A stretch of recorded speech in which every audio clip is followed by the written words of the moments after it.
Remember when we were younger, we all believed that cars would look completely different in the future.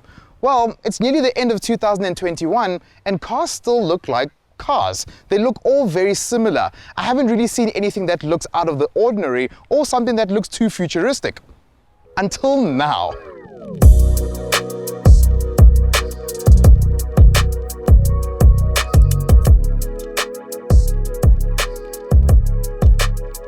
This is the new Hyundai Staria, and this car looks like it comes from a completely different planet. In fact, I'm pretty sure if I hold this key long and hard enough, it's going to teleport me inside the vehicle.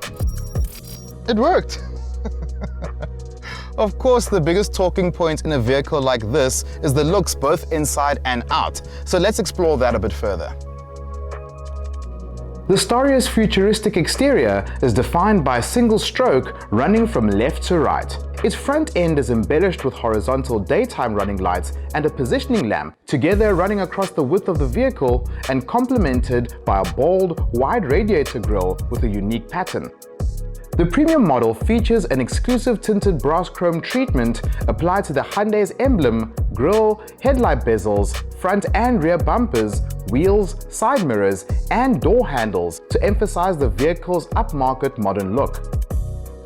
Perhaps the most striking element of the Korean van's design is the extremely low beltline and panoramic windows all around, which creates a spacious, airy environment for all passengers.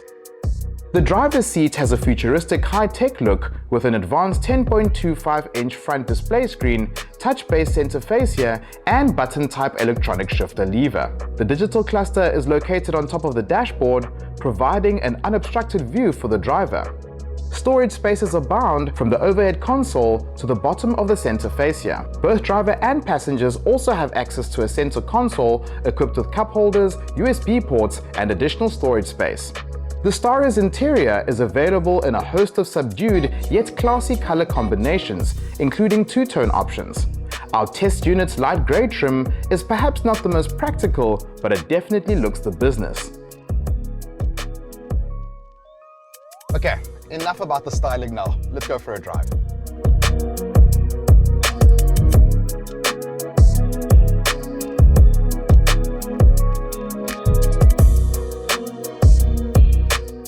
Of course, with dimensions like this, you would expect this car to be a perfect vehicle for long road trips.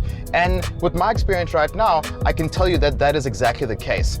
My seating position in the car is quite high up, and because of the strange dimensions and the futuristic design of this vehicle, I've got a lot of space for me to see whatever I need to see.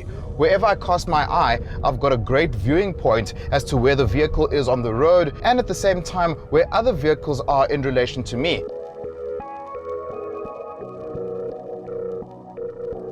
You get three derivatives on offer with the Hyundai Staria. You get the executive platform, and then you get the elite platform, and then of course you get the luxury, which we're currently in.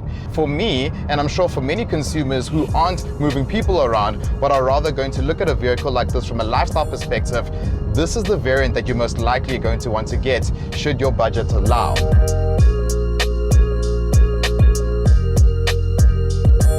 You'd never think that a car that is 5.2 meters long would feel so easy to navigate, because the steering feel is weighted so perfectly for a car such as this. It's not overly light, but at the same time, it's not too heavy. The road that we're currently on is not great whatsoever. It's got tons of potholes, but this vehicle is handling it with ease. So you can definitely see that Hyundai has put in a lot of efforts to make sure that this vehicle works as a people mover that is going to be used for long distances.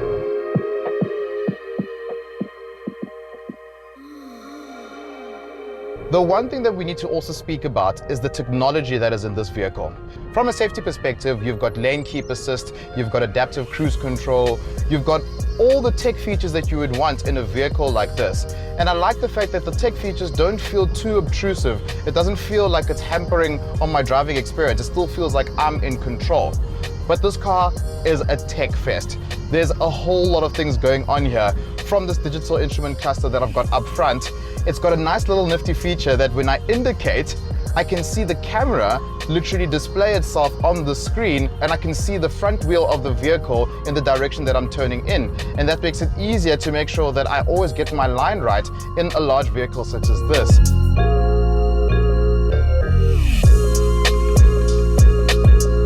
This specific engine produces 130 kilowatts and 430 Newton meters, which is more than enough power. That also means that if I need to overtake, I can simply use all the torque that I've got on offer. And look, this vehicle is by no means a fast vehicle, but it certainly does get you moving very comfortably, and you're never going to feel like you're lacking when it comes to power and torque. This car still feels quite premium on the road because the engine configuration works quite nicely. To add to that, you have got an 8-speed automatic gearbox, which is always a winner in any large vehicle, or any small vehicle for that matter. The 8-speed automatics that are out there nowadays are very, very good. Better than most double clutch systems that most manufacturers used to use in the past. Currently, I am averaging 8.9 liters per 100 kilometers. Hyundai claims that this vehicle will average 8.2 liters. So sitting at 8.9 right now, I don't think that's bad whatsoever. And I'm sure the more I drive, the more that consumption figure will drop as well.